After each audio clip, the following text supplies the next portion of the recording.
Praise the Lord. Praise the Lord. Hallelujah. Hallelujah. ஒரு தடவை சத்தம் கேட்கல. Praise the Lord. Praise the Lord. ஆமென். ஹல்லேலூயா. கர்த்தருடைய பரிசுத்த நாமமே மகிமைப்படுவதாக. நாங்கள் வளமை போல தேவன் நம்மை ஒன்றாய் கூட்டி சேர்த்திருக்கின்றார். அவருடைய திருவசனத்தை நாங்கள் தியானிக்கவும் அதனால் நாங்கள் பயன்பெறவும் இன்னுமாய் கர்த்தருக்குள்ளாய் எடுத்த ஓட்டத்தை நாங்கள் வெற்றியோடு ஓடி முடிக்கவும் கர்த்தர் கிருபையாய் தந்த இந்த நேரத்துக்காய் கர்த்தருக்கு மகிமை உண்டாவதாக. இந்த வேளையிலும் நாம் எல்லோருமாய் இந்த நேரத்தை தேவன் தாமே நமக்கு ஆசீர்வதித்து தரும்படியாய் ஜெபம் பண்ணுவோம். பரலோகத்தில் இருக்கிற எங்கள் நல்ல பிதாவே, உங்களை துதிக்கிறோம், சோதரிக்கிறோம். ஆண்டவரே, உங்களுக்கு நன்றி என்று சொல்லுகிறோம். உங்களுடைய வார்த்தைக்காக ஜெபிக்கிறோம் ராஜா. உங்களுடைய வார்த்தையினால் எங்களோடு பேசி எங்களை பலப்படுத்தி நாங்கள் இன்னுமாய் உண்மை அறிந்து உண்மை கிட்டி சேர்ந்து ஓட எங்களுக்கு வேண்டிய கிருபைகளை கட்டளையிடும் ராஜா. தாப்பனே, நீங்கள் அதை கட்டளையிடுகிறதற்காக நன்றி என்று சொல்லுகிறோம். ஆண்டவரே, உடைய வல்லமை உள்ள வார்த்தைக்குள்ளா எங்களை ஒப்பு கொடுக்கிறோம் ராஜா. எங்களோடு இடைப்படும் உங்களுடைய நாமத்தை மகிமைப்படுத்தும் கர்த்தாவே. எல்லா பிரஸ்தாபத்திலும் பார்க்க உம்முடைய வார்த்தையை நீங்கள் மகிமைப்படுத்தி இருக்கிறீர்கள் ராஜா. அந்த மகிமையை நாங்கள் காண கிருபை செய்தாலும் இயேசுவின் இனிய நல்ல நாமத்தில் பிதாவே, ஆமென், ஆமென். ஹல்லேலூயா. ஸ்தோத்திரம், ஸ்தோத்திரம். கர்த்தருடைய பரிசுத்த நாமத்திற்கு மகிமை உண்டாவதாக. இந்த உலகத்திலே நமக்கு கர்த்தர் சில காரியங்களை வெளிப்படையாக நமக்கு எழுதி கொடுத்திருக்கின்றார். அதாவது இந்த உலகத்திலே மனிதர்களுக்கு மனிதர் சாட்சிகளாயிருப்பார்கள். சில வேளையில நண்பர்களுக்கு நண்பர் சாட்சிகளாயிருப்பார்கள். சில வேளையில தெரிந்தவர்களுக்கு தெரிந்தவர்கள் சாட்சிகளாயிருப்பார். ஆனால் கர்த்தருக்கோ பிசாசுகள் சாட்சியாயிருந்தன, அரசர்கள் சாட்சியாயிருந்தார்கள், நீதிபதிகள் சாட்சியாயிருந்தார்கள், கள்ளர்கள் சாட்சியாயிருந்தார்கள். அதாவது அந்த சாட்சி ஒரு விஷயத்தை உறுதிப்படுத்துகிறது. எப்படி என்று கேட்டால், எல்லாருக்கும் அவர் நல்லவர். ஹல்லேலூயா. அவர் எல்லாருக்கும் நல்லவராயிருந்தார். ஆனபடியால் தான் அவர்கள் எல்லாரும் அவருக்காக சாட்சி சொல்ல முன் வந்தார்கள், சாட்சி சொன்னார்கள். ஆனால் இந்த காரியங்களிலே உண்மையாகவே கர்த்தருடைய காரியங்களை நாங்கள் தியானிக்கின்ற பொழுது இப்படியெல்லாம் அவர் சாட்சி சொல்லத்தக்கதாய் வாழ்ந்தார் என்றால் நாங்கள் எப்படி வாழ வேண்டும்? கர்த்தருடைய பிள்ளைகள் எப்படி ஜீவிக்க வேண்டும்? இந்த ஜீவியத்துக்குள்ளே நாங்கள் வருவதற்கும் எங்களை நாங்கள் உண்மையாகவே ஆயத்தப்படுத்திக் கொள்ள வேண்டியவர்கள், தேவனுடையவர்கள் என்ற சாட்சி நம்மிடத்திலே காணப்பட வேண்டும். ஹல்லேலூயா. அந்த அளவுக்கு நாங்கள் உண்மையாகவே கர்த்தரோடு இணைந்து நாங்கள் ஜீவிக்க வேண்டியவர்கள். அந்த ஜீவியத்துக்காகத்தான் நாங்கள் வெளியிலே இழுக்கப்பட்டோம். கர்த்தர் என்ன சொன்னார்? நீங்கள் எனக்கு சொல்லுங்க, சாட்சிகளா இருப்பீர்கள். ஹல்லேலூயா. நீங்கள் எனக்கு சாட்சிகளா இருப்பீர்கள் என்று சொன்னால் அந்த அளவுக்கு சாட்சியினுடைய காரியம் ஒரு உண்மை உள்ளது, மகத்துவம் உள்ளதா இருக்கிறது. அந்த காரியத்துக்குள்ளா எங்களையும் நாங்கள் காத்து கொண்டுதான் கர்த்தருக்கு நாங்கள் அன்று செய்கிற எல்லா காரியங்களிலும் எங்களை ஈடுபடுத்தி கொள்ள வேணும். அந்த அளவுக்கு நாங்கள் கர்த்தரை நெருங்கி சேர, கெட்டி சேர, அவரோடு கூட இணைந்து வாழ எங்களை நாங்கள் தயார்படுத்த வேண்டியவர்களாக இருக்கிறோம். எங்களால் நமக்கு சில வழியில மற்றவர்களுக்கு முன்பாய் சாட்சியாய் நிற்க முடியாமல் இருக்கலாம். ஆனால் சூழ இருக்கிறவர்களுக்கு சாட்சியாயிருப்போம். ஹல்லேலூயா. சூழ இருக்கிறவர்களுக்கு சாட்சியா இருந்தால் அங்கே நமக்கு அது பெரிய காரியம். அவர்கள் அந்த சூழ இருக்கிறவர்களே சாட்சி சொல்லுகின்ற பொழுது அது மிகுந்த ஒரு வலிமை உள்ளதா இருக்கிறது, அது ஒரு பெருமதி உள்ளதா இருக்கும். அப்படித்தான் நம்முடைய வாழ்க்கை இருக்க வேண்டும். நாங்கள் வார்த்தையை பார்ப்போம். மத்தேயு சுவிசேஷம் 1வது அதிகாரம் 17வது வசனத்தை, 3வது அதிகாரம் 17வது வசனத்தை நாங்கள் வாசிப்போம். மத்தேயு சுவிசேஷம் 3வது அதிகாரம் 17வது வசனத்தை நாங்கள் வாசிக்க கேட்போம். அன்றியும் வானத்திலிருந்து ஒரு சத்தம் உண்டாகி இவர் என்னுடைய நேசகுமாரன், இவரில் பிரியமாயிருக்கிறேன் என்று உரைத்தது. ஹல்லேலூயா. எல்லாரிலும் பெரிய சாட்சி. ஹல்லேலூயா. பிதாவாகிய தேவனே சாட்சி கொடுக்கிறார். என்னென்று சாட்சி கொடுக்கிறார்? இவர் என்னுடைய நேசகுமாரன், இவரில் நான் பிரியமாயிருக்கிறேன். ஹல்லேலூயா. இப்படித்தான் நமக்கும் சாட்சி வர வேண்டும். நம்மிலே மற்றவர்கள் பிரியமாயிருக்கிற அளவுக்கு நாம் கர்த்தருக்கு பிரியமாய் நடக்க வேண்டும். அப்படி நடக்கின்ற பொழுது நிச்சயமாய் மற்றவர்கள் நம்மிலே பிரியமாயிருப்பார்கள். கர்த்தருக்கு விரோதமாய் நடந்து கொண்டு கர்த்தருடைய காரியங்களிலே ஏனோ தானோ என்று வாழ்ந்து கொண்டு நாங்கள் ஆண்டவரிடத்துக்கு ஒரு சாட்சியா இருப்போம் என்று நினைத்தால் அது நடக்கவே நடக்காது. கர்த்தருக்கு இயேசு கிறிஸ்துவுக்கு பிதாவே சாட்சி சொன்னார். ஹல்லேலூயா. அப்படியாகத்தான் உயர்ந்த ஸ்தலத்திலே இருந்து நமக்கு சாட்சி உண்டாக வேண்டும். உயர்ந்த இடத்திலே இருந்து நமக்கு சாட்சி உண்டாக வேண்டும். அப்படி உண்டுன்ற பொழுது என்ன நடக்கிறது? மற்றவர்கள் அதிசயப்படுவார்கள். இப்படியெல்லாம் நடக்கிறதே, இப்படியாய் சாட்சி கொடுக்கிறாரே, பிதாவாகிய தேவன் நம்மை படைத்தவரே, நமக்கு நம்மை உருவாக்கினவரே சாட்சி சொல்லுகிறார் என்றால் அது எவ்வளவு பெரிய சாட்சி. அதைத்தான் கர்த்தருடைய வாழ்க்கையிலே நாங்கள் கண்டோம். ஹல்லேலூயா. அந்த வாழ்க்கையிலே கண்ட அந்த சாட்சிக்குள்ளாய்த்தான் எங்களை நாங்கள் ஒப்பு கொடுக்க வேண்டும். நமக்கு பக்கத்து வீட்டுக்காரர்கிட்ட சாட்சி கேட்டாலே போதும் நம்மை மற்றவர்களே மதிக்காத அளவுக்கு சாட்சிகளை நாங்கள் ஏற்படுத்தி வைத்திருப்போம். ஆனால் அவையெல்லாம் தவறு. பக்கத்து வீட்டுக்காரனோடு கூட நாங்கள் சாட்சியிலே ஒழுங்காயிருக்க வேண்டும். அவர் ரட்சிக்கப்படவில்லை என்று போட்டு எங்களுடைய விருப்பத்துக்கு அவரோடு நாங்கள் நடக்க முடியாது. அப்படி நடந்திருக்க சம்பவங்கள் அநேகம் உண்டு. அவற்றையெல்லாம் நாங்கள் ஆராய்ந்து பார்த்து கர்த்தரோடு உணர்ந்து ஆண்டவரிடத்தில் மன்னிப்பு கேட்டு நாங்களும் மன்னிக்கப்பட்டு தேவனுடையவர்களாய் ஜீவிக்கிற அந்த ஜீவியத்துக்குள்ளே எங்களை நாள்தோறும் காத்துக்கொள்ள வேண்டும். அதிலேதான் நமக்கு வெற்றி. அதிலேதான் சாட்சியின் ஜீவியம் பலிக்கும், ஜெயிக்கும். ஹல்லேலூயா. அவை அந்த அளவிற்கு கர்த்தருடைய பிள்ளைகளாய் நாங்கள் ஜீவிக்க நாங்கள் வளர்ந்து விட்டோமா இருந்தால் அது தேவனுக்கு பிரியமான காரியம். அவர் சொல்லுவார், இவர் எனக்கு பிரியமானவர் என்று. ஹல்லேலூயா. அவை அப்படியாக கர்த்தருக்கு பிரியமாய் வாழுகிறதான அந்த நிலைக்குள்ளே நாங்கள் வருகிறதான் மிக மிக முக்கியமானது. நாங்கள் இன்னொரு வசனத்தை வாசிக்க கேட்போம். மார்க்கு சுவிசேஷம் 1 அதிகாரம் 24வது வசனத்தை நாங்கள் வாசிக்க கேட்போம். அவன் ஐயோ, சொல்லுங்க. ஐயோ, ஐயோ, நசரேயனாகிய இயேசுவே, எங்களுக்கும் உமக்கும் என்ன, உங்களை கெடுக்கவா வந்தீர், உம்மை இன்னார் என்று அறிவேன், நீர் தேவனுடைய பரிசுத்தர் என்று. ஹல்லேலூயா. நீ தேவனுடைய பரிசுத்தர். ஹல்லேலூயா. வாசிங்க, மிச்சத்தையும் வாசிங்க சிஸ்டர். அதற்கு இயேசு, நீ பேசாமல் இவனை விட்டு புறப்பட்டு போ என்று அதட்டினார். ஆமென். ஆவே என்ன நடக்கிறது? பிசாசு சாட்சி சொல்லுது.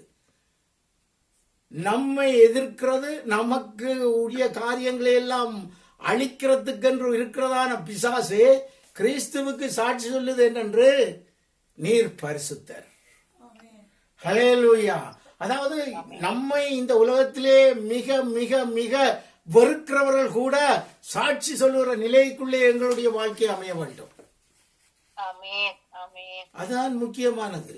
நம்மை எதிர்க்கிறவர்கள், நம்மை தூற்றுகிறவர்கள், நம்மீது பொறாமை உள்ளவர்கள், நம்மை கண்டாலே பிடிக்காதவர்கள் சொல்ல வேண்டும், இவர்கள் உண்மையாகவே கர்த்தருடைய பிள்ளைகள் என்று. அந்த அளவுக்கு நம்முடைய சாட்சியின் ஜீவியத்தை நாங்கள் காத்துக்கொள்ள வேண்டியவர்களாக இருக்கிறோம். இது மிக முக்கியமானது. பிசாசே கர்த்தரைக்கு சாட்சி சொல்கிறார். என்னென்று சொல்கிறார்? நீ தேவனுடைய பரிசுத்தர். அந்த அளவிற்கு கர்த்தருடைய பிள்ளைகள் நாங்கள் பரிசுத்தத்தாலும் தேவனுக்கு பயந்த ஜீவியத்திலும் நிறைந்து வாழ வேண்டியவர்கள். அப்படி வாழுகின்ற பொழுதுதான் நாமும் சாட்சியாக ஜீவிக்கிற ஒரு ஜீவியத்துக்குள்ளே வாழ்ந்து கொண்டிருக்கிறோம் என்று அர்த்தம். அதை விட்டுட்டு மனம் போன போக்கிலே போற இடங்களில் என்ன நடந்தாலும் அதற்கு எதிராக நடக்கிறது, அல்லது அவர்கள் எதிராக சொன்னால் நாங்கள் அதற்கு மேலாக கலைக்கிறது. அப்படியெல்லாம் நாம் வாழ வேண்டும் என்றில்லை. நம்முடைய தாழ்மை அவர்களுக்கு நம்மை யார் என்று உணர்த்த வேண்டும். ஹல்லேலூயா. அந்த அளவுக்கு நம்மை நாங்கள் பக்குவப்படுத்த வேண்டும். என்றால் இது மாம்சத்திலே காணப்படுகிறதான காரியம். மாம்சத்திலே காணப்படுகிறது. மாம்சம் நமக்கு, நாம் மாம்சத்தை விட்டு ஒளிய மட்டும் நம்மோடு மாம்சம் இருக்கும். ஆகவே இந்த நிலையை நாங்கள் புரிந்து நாங்கள் கர்த்தருக்கு உண்மையாகவே வாழுகிற அந்த நிலைக்குள்ளே எங்களை ஒப்புக் கொடுக்க வேண்டி இருக்கும். அப்படி ஒப்பு கொடுத்தால் தான் நாம் தேவனுடைய பிள்ளைகள், தேவனுக்கு பிரியமான பிள்ளைகளாய் நாங்கள் மாற முடியும். அவை இந்த காரியங்களே மிக கவனமாய் இருக்க வேண்டும். ஏனென்றால் தேவனுடைய பிள்ளைகள் நாங்கள் மிக கவனமாய் இருக்க வேண்டும். இன்னொரு வசனத்தை வாசிக்க கேட்போம்.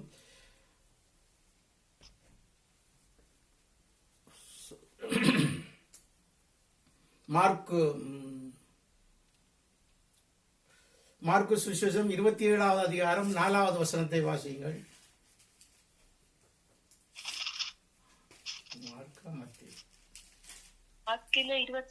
மத்தேயு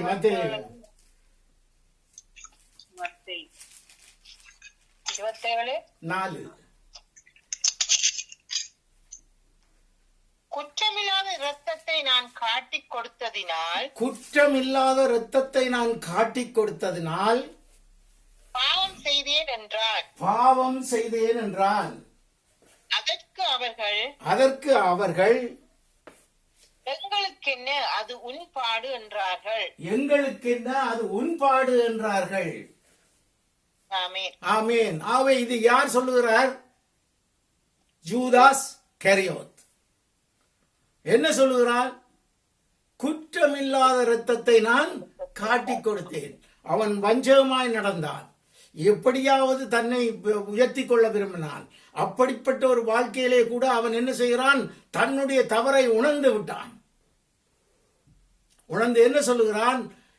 நான் குற்றமில்லாத இரத்தத்தை காட்டிக் கொடுத்தேன். அந்த குற்றமில்லாத இரத்தத்தினால் கழுவப்பட்டவர்கள் தான் நாங்கள். அவருக்கென்று வேறு பிரிக்கப்பட்டவர்கள் தான் நாங்கள். இன்றைக்கும் நாங்களும் கர்த்தருடைய பிள்ளைகளாய் ஜீவிக்கிற இந்த ஜீவியத்திலே எங்களிலே காணப்பட வேண்டியது மனம் திரும்புதல். அல்லேலூயா. தவறு செய்தால் தவறை ஒத்துக்கொள்ள வேண்டும். அந்த அளவுக்கு நம்முடைய வாழ்க்கை செப்பனிடப்பட வேண்டும். இதற்கெல்லாம் தேவை கர்த்தருடைய கிருபைதான். கர்த்தரோடு வாழுகிற இந்த வாழ்க்கையிலே தான் இதை நாங்கள் பெற்றுக்கொள்ள முடியும். நம்முடைய விருப்பத்திற்கு எழுந்தபடி நாங்கள் வாழ்ந்து போட்டு போனால் இந்த காரியங்களை நாங்கள் எழுந்தபடியே செய்து முடித்து விடுவோம். தவறு என்றால் மன்னிப்பு கேட்க தயாராக இருக்க வேண்டும். ஹல்லேலூயா. அதுதான் கர்த்தருடைய பிள்ளைகளுடைய காரியம். கர்த்தருடைய பிள்ளைகளாய் கர்த்தருக்கு சாட்சியாய் ஜீவிக்கிறது என்பது ஏதோ சர்வசாதாரணமான காரியம் அல்ல. அது பெரிய காரியம். அநேக காரியங்களை நாங்கள் விட்டுக் கொடுக்க வேண்டி வரும். அநேக காரியங்களிலே நாங்கள் தாழ்ந்து போக வேண்டி வரும். அநேக காரியங்களை நாங்கள் பார்க்காதது போல இருக்க வேண்டும். ஹல்லேலூயா. அப்படி நாங்கள் ஜீவிக்கிற ஒரு ஜீவியத்துக்கு தான் கர்த்தர் நம்மை பிடித்தெடுத்திருக்கிறார். ஆகவே இந்த காரியங்களுக்குள்ளாய் அழைக்கப்பட்டவர்களாகிய நாங்கள் உண்மையோடு கூட கர்த்தருக்கு பிரியமாய் ஜீவிக்கிற அந்த ஜீவியத்துக்குள்ளாய் நாங்கள் கடந்து வர வேண்டும். அதே 27வது அதிகாரம் 24வது வசனத்தை நாங்கள் வாசிக்க கேட்போம். கலகம் அதிகமாகிறதே அல்லாமல் தன் பிரயத்தனத்தினாலே பிரயோசனம் இல்லை என்று பிலாத்து கண்டு, தன் பிரயத்தனத்தினாலே பிரயோசனம் இல்லை என்பதை பிலாத்து கண்டு தண்ணீரை அள்ளி ஜனங்களுக்கு முன்பாக கைகளை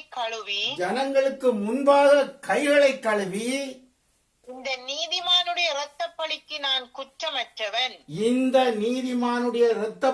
நான் குற்றமற்றவன். ஹல்லேலூயா. நீங்களே பார்த்துக் கொள்ளுங்கள் என்றான். பாருங்கள், ஒரு நீதிபதி தான் தீர்ப்பு சொல்ல முடியாமல் இந்த காரியத்திலே நான் இந்த காரியத்தை என்னை விட்டு அகற்றுகிறேன் என்று தண்ணீரிலே தன் கைகளை கழுவி அவன் அங்கே விலகிக் கொள்கிறான். ஏன்? அவர் பரிசுத்தர்.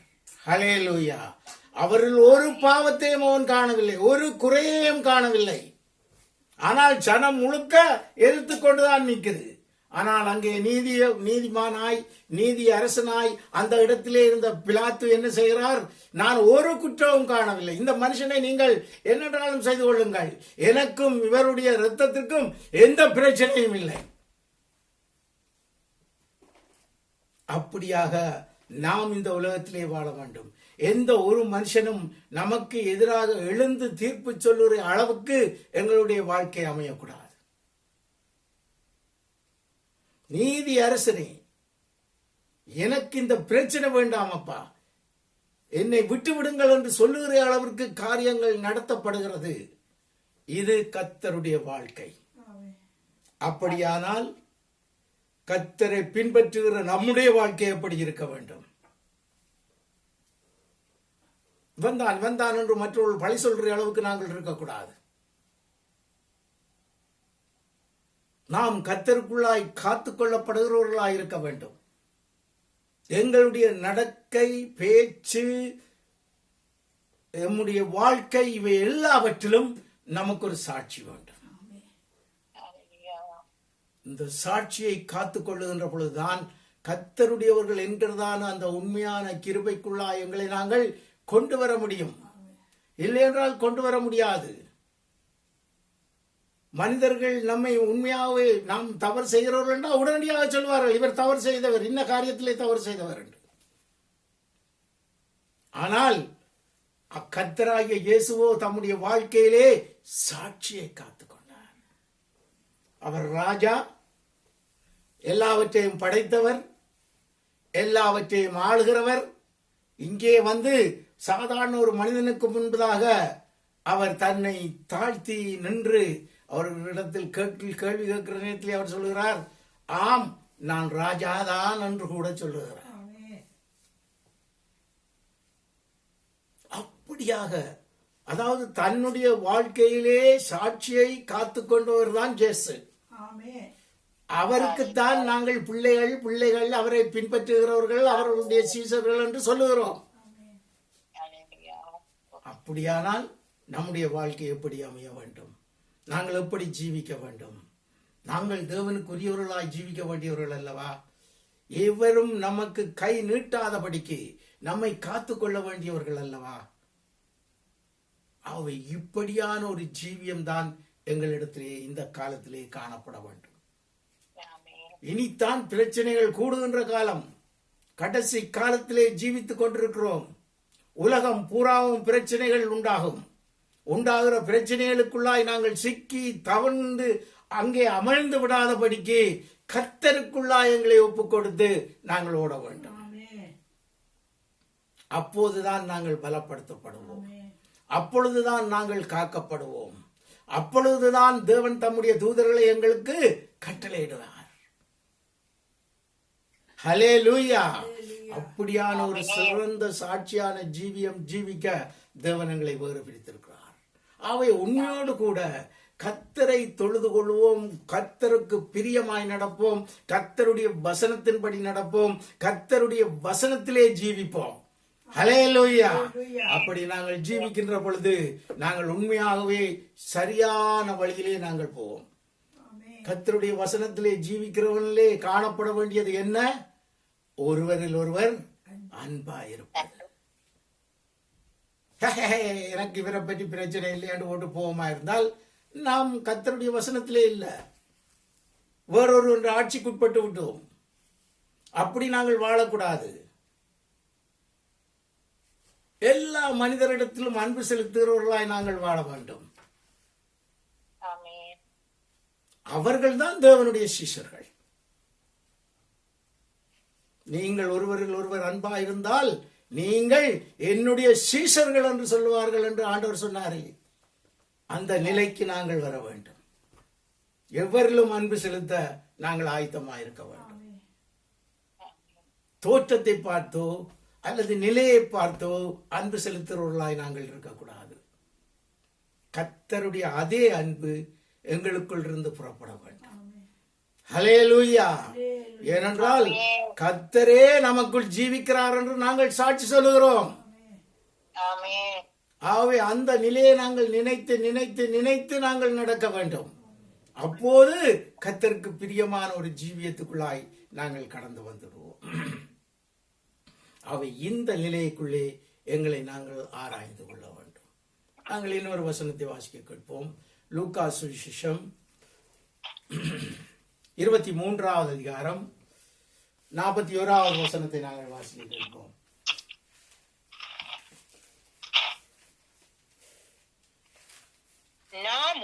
நாமோ நியாயப்படி தண்டிக்கப்படுகிறோம். நாம் நடப்பித்தவைகளுக்கு தக்க பலனை அடைகிறோம். இவரோ தகாததொன்றையும் நடப்பிக்கவில்லை என்று அவனை கடிந்து கொண்டு தகாதது ஒன்றையும் அவர் நடப்பிக்கவில்லையே என்று அவனை கடிந்து கொண்டு வாசிங்க மிச்சத்தையும் வாசிங்க அடுத்தது இயேசுவை நோக்கி ஆண்டவரே நீர் உம்முடைய ராட்சியத்தில் வரும்போது அடியேனை நினைத்தருளும். கத்தரை அங்கே கத்தரை கள்ளனே, அவருக்கு பதிலாக அங்கே சிலுவையிலே அறையப்படுகிற கள்ளர்களே சொல்லுகிறார்கள் அவர் குற்றம் செய்யவில்லை. நீ ஏன் அவரை கடிந்து கொள்கிறாய், நீ ஏன் அவரை பேசுகிறாய் என்று கள்ளர்களுக்கு இடையிலேயே பிரச்சனை வந்துவிட்டது. அவர் குற்றம் செய்யாதவர். ஹல்லேலூயா. கள்ளர்களே குற்றம் செய்யாதவர் என்று அங்கே பதில் சொல்லுகிற அளவுக்கு அவருடைய நிலைமை இருந்தது. அவை இப்படியான ஒரு ஜீவியம் கர்த்தருடைய பிள்ளைகளிடத்தில் காணப்பட வேண்டும். அதற்காகத்தான் இந்த உலகத்தில் இருந்து நாங்கள் உலகத்தில் நாங்கள் இப்படித்தான் ஜீவிச்ச நாங்கள். அவர்கள் ஒன்று சொன்னா 10 சொல்லி பிரச்சனைகளை உருவாக்கியே போடுவோம், அல்லது பொய்ச்சாட்சி சொல்லி காரியங்களை நிர்மூலமாக்கி போடுவோம். ஆனால் கர்த்தருடைய கிருபையோ அவர் தம்முடைய ஆவியை நமக்கு தந்திருக்கிறார். அல்லேலூயா. அவருடைய ஆவியினால் என்று பலப்படுத்தப்படுகிறோம், வழிநடத்தப்படுகிறோம். அவருக்குள்ளாய் ஜீவிக்கிற ஜீவியத்துக்குள்ளே கடந்து வந்து விட்டோம். அல்லேலூயா. கர்த்தருக்கென்று ஜீவிக்கிற ஜனங்கள் நாங்கள். ஆவே எங்களை உண்மையாகவே கர்த்தருக்கென்று ஒப்பு கொடுத்து நாங்கள் ஜீவிக்க வேண்டும். அந்த ஜீவியம்தான் நம்மை சாட்சிகளா இந்த உலகத்திலேயே மாற்றும். அது மட்டும் நாங்கள் சொல்லலாம், நாங்கள் சாட்சிகள், நாங்கள் அப்படித்தான் ஜீவிக்கிறோம் என்று சொல்லலாம். ஆனால் அப்படி அல்ல. கர்த்தருக்கு சாட்சி, கர்த்தருடைய வழியிலே நாங்கள் நடந்து அவருக்கு பிரியமாய் ஜீவித்து இந்த உலகத்திலே சாட்சிகளாய் வாழ வேண்டும். அப்படி வாழுகிற வாழ்க்கை தான் கர்த்தர் நம்மிடத்தில் எதிர்பார்க்கிறார். அவை அந்த வாழ்க்கை நம்மிடத்தில் இருக்கிறதா ஆராய்ந்து பாருங்கள். நாங்கள் கர்த்தருடையவர்கள் தானே, கர்த்தருடைய ஆவி நமக்குள்ளே உண்டுதானே. அந்த ஆவியினால் நம்மை ஆராய்ந்து உள்ளும் புறமும் ஆராயலாமே. அவருடைய ஆவி தேவனுடைய ஆழங்களை எல்லாம் அறிந்திருக்கிறது என்றால் நம்மை அறியாமலா இருப்பார். நம்மை நிச்சயம் அறிந்திருப்பார். நமக்கு நாம் விடுற பிள்ளைகளை அவர் நிச்சயம் உணர்த்துவார். தவறுகளை நமக்கு சுட்டி காட்டுவார். நாங்கள் ஜெயமான பாதையிலே நடக்க நமக்கு வழி சொல்லுவார். அவருக்கு பேர் தேற்றரவாளன். ஹல்லேலூயா. நமக்குள்ளே வாழுகிற நம் தேவன் நம்மை கரம் பிடித்து வழி நடத்துவார். ஆகவே சௌன்ய சௌரியே, கர்த்தருக்கு பிரியமாய் நடக்க எங்களுடைய வாழ்க்கையை ஒப்பு கொடுத்து ஓடுவோம். அந்த வாழ்க்கையிலே நாங்கள் ஜெயத்தை தேடிக்கொள்வோம். அப்படி தேடிக்கொள்ளுகின்ற பொழுது உண்மையாகவே கர்த்தருக்கு பிரியமாய் ஜீவிக்கிற அந்த ஜீவியத்திலே கர்த்தருடைய கரம் நம் மீது இருக்கும். ஏனென்றால் என் பிள்ளை எனக்கு பிரியமாய் ஜீவிக்கிறான். ஹல்லேலூயா. அந்த நிலைக்குள்ளே நாங்கள் வந்துவிட வேண்டும். அப்படி வந்து விட்டோமா இருந்தால் நாங்கள் பாக்கியவான்கள். எல்லாவற்றிலும் எவருக்கும் அன்பு செலுத்தக்கூடியவர்களாய் எங்களை ஒப்பு கொடுத்து விட வேண்டும். அப்படி ஜீவிக்கிற ஜீவியம்தான் ஒரு கிறிஸ்தவனுடைய ஜீவியம், ஒரு கிறிஸ்தவ பிள்ளையினுடைய ஜீவியம். அந்த ஜீவியத்துக்குள்ளே நாங்கள் கடந்து வருவோம். கர்த்தரை மகிமைப்படுத்துவோம். நாம் எழுந்து கர்த்தர் தந்த வார்த்தைகளுக்காய் கர்த்தரை நாங்கள் துதித்து நாங்கள் மீதி காரியங்களுக்குள்ளே கடந்து செல்வோம். பரலோகத்தில் இருக்கிற எங்கள் நல்ல பிதாவே, உங்களை துதிக்கிறோம். பரிசுத்தரே, உங்களை துதிக்கிறோம். ஜீவன் தந்த தேவனே, உங்களை துதிக்கிறோம், ஸ்தோத்தரிக்கிறோம். அப்பா, உங்களுக்கு மகிமை செலுத்துகிறோம். ராஜா, ஆண்டவரே, உமக்கு சாட்சிகளாய் ஜீவிக்க எங்களுக்கு கற்றுத்தந்த நல்ல கர்த்தரே, நன்றியோடு துதிக்கிறோம். ராஜா, ஆண்டவரே, உம்முடைய சாட்சிகளாய் இந்த உலகத்திலே ஜீவித்து உம்மண்டை வந்து சேர எங்களுக்கு உதவி செய்கிற தேவனுக்கு நன்றி என்று சொல்லுகிறோம். எங்களை தள்ளிவிடாத தேவனுக்கு நன்றி செலுத்துகிறோம். எங்களுக்காய் எல்லாவற்றையும் நீர் செய்து முடித்ததற்காய் நன்றி என்று சொல்லுகிறோம். கர்த்தாவே, இந்த வேளையிலும் வார்த்தைகளுக்காய் உமக்கு நன்றி என்று சொல்லுகிறோம். ராஜா, ஆண்டவரே, உம்முடைய வார்த்தைகளுக்குள்ளாய் எங்களை பலப்படுத்தும். ராஜா, ஒவ்வொரு பகுதிகளிலும் பலமடைந்து உமக்குள்ளாய் வாழ்ந்து ஆண்டவரே உமக்கு சாட்சியாய் ஜீவித்து உங்களண்டை வந்து சேர கிருபை செய்கிற தேவனே, உங்களை ஸ்தோத்தரிக்கிறோம். கிறிஸ்து இயேசு என்னும் நாமத்திலே எங்களுக்கு கட்டளையிட்ட கிருபைகளுக்காய் நன்றி நன்றி நன்றி நன்றி என்று சொல்கிறோம் ராஜா. அப்பா உம்மை மகிமைப்படுத்துகிறோம், துதிக்கிறோம், உம்முடைய நாமத்துக்கு மகிமை செலுத்துகிறோம். பிதாவே, இந்த வேளையிலும் ராஜா நாங்கள் எங்களுடைய பிள்ளைகளுக்காக ஜெபிக்கிறோம். பிள்ளைகளை உம்முடைய சமூகத்தில் ஒப்புக் கொடுக்கிறோம் ராஜா. ஆண்டவரே, பிள்ளைகளையும் ஒப்புக் கொடுக்கிறோம். இவர்கள் ஒவ்வொருவரையும் நீங்க தாமே பாதுகாத்து வழிநடத்தி வருகிற தயவுக்காய் நன்றி என்று சொல்லுகிறோம் ராஜா. ஆண்டவரே, அவர்கள் கையிட்டு செய்கிற காரியங்களை வாய்க்க பண்ணும் ராஜா. அவருடைய ஆசீர்வதியும் ராஜா. அவர்களுக்கு கட்டளையிட்ட தூதர்களுக்காய் நன்றி என்று சொல்லுகிறோம். காத்து வழி நடத்துறதற்காய் நன்றி என்று சொல்லுகிறோம். இன்னுமாய் பிள்ளைகளுக்காக ஜெபிக்கிறோம் ராஜா. அவர்களையும் உம்முடைய கிருபையின் கரங்களுக்குள்ளாய் ஒப்புக் கொடுக்கிறோம் அப்பா. அவர்கள் ஒவ்வொருவரும் தேவ கிருபையிலும் மனித தேவையிலும் நல்ல ஞானத்திலும் புத்தியிலும் அறிவிலும் நல் விவேகத்திலும் நல்ல ஆரோக்கியத்திலும் நல்ல ஆவியிலும் சிறந்து வளர்ந்து விருத்தி அடைந்து ஒவ்வொரு க்ஷணப்பொழுதும் உங்களுடைய கரங்களுக்குள்ளாய் வளர்ந்து பெருக கிருபை செய்தாலும் இயேசுவே, இதை செய்கிறதற்காய் நன்றி என்று சொல்கிறோம். இயேசுவே, உம்முடைய நாமத்திலே பிள்ளைகளையும் நாங்கள் ஆசீர்வதிக்கிறோம். எங்கள் ஆண்டவராகிய இயேசுவின் நாமத்திலே பிள்ளைகளின் பிள்ளைகளையும் நாங்கள் ஆசீர்வதிக்கிறோம். கர்த்தராகிய இயேசுவின் நாமத்திலே அவர்கள் ஆசீர்வதிக்கப்படுவார்களாக. நன்றி பிதாவே, நன்றியோடு துதிக்கிறோம், ஸ்தோத்தரிக்கிறோம் இயேசுவின் நாமத்தில் பிதாவே, ஆமீன், ஹல்லேலூயா. இந்த வேளையிலும் நாங்கள் வழமை போல இஸ்ரவேலருக்காக ஜெபம் பண்ணி நாங்கள் இந்த காரியங்களை முடித்துக் கொள்வோம். நாம் எல்லோருமாவே ஜெபம் பண்ணுவோம். பரலோகத்தில் இருக்கிற எங்கள் நல்ல பிதாவே, உங்களை துதிக்கிறோம், ஸ்தோத்தரிக்கிறோம். பரிசுத்த தேவனே, உங்களுக்கு மகிமை செலுத்துகிறோம் ராஜா. ஜீவன் தந்த தேவனே, உங்களை துதிக்கிறோம். ஜீவனின் அதிபதியே, உங்களை ஸ்தோத்தரிக்கிறோம் ராஜா. ஆண்டவரே, இந்த வேளையிலும் ராஜா, ஆண்டவரே, இஸ்ரவேலருக்காக ஜெபிக்கிறோம் ராஜா. ஆண்டவரே, இஸ்ரவேலரை தேடி வந்த தேவன், உம்முடைய ரட்சிப்பை எங்களுக்கு கட்டளையிட்டு எங்களை மீட்டுக் கொண்ட நல்ல தகப்பன். அவர்கள் மீதும் இறங்கி அவர்களும் ரட்சிக்கப்பட்டு உம்முடைய சேர்க்கப்பட கிருபை செய்தார்களும் ராஜா. ஆண்டவரே, இஸ்ரவேலர் ஆண்டவரே ரட்சிக்கப்படுவார்களாக ராஜா. இயேசுவின் நாமத்திலே இஸ்ரவேலர் ரட்சிக்கப்படுவார்களாக. அவர்கள் மன கடினங்கள் அகன்று மனத்திலே ஆண்டவரே, நீர்தான் மெய்யான மெசியாஸ் என்பதை கண்டுகொள்ள கிருபை செய்தாலும் கிருபை செய்கிற தேவனே, உங்களை ஸ்தோத்தரிக்கிறோம் ராஜா. அவர்களை குடும்பமாய் மீட்டுக் கொள்ளுகிறதற்காய் நன்றி. பேராய் மீட்டுக் கொள்ளுகிறதற்காய் நன்றி. இயேசுவின் நாமத்திலே அவர்களை நாங்கள் ஆசீர்வதிக்கிறோம். கர்த்தராகிய இயேசுவின் நாமத்திலே அவர்களை நாங்கள் ஆசீர்வதிக்கிறோம்.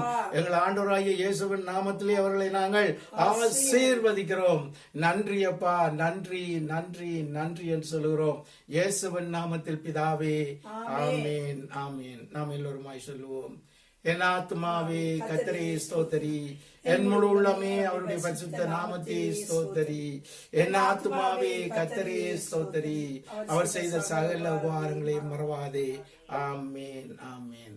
கர்த்தராயிருக்கிற இயேசு கிறிஸ்துவின் கிருபையும் பிதாவினுடைய அன்பும் பரிசுத்த ஆவியானவரின் ஐக்கியமும் வழிநடத்தலும் நம் அனைவரோடும் என்றென்றும் எப்பொழுதும் கூட இருப்பதாக.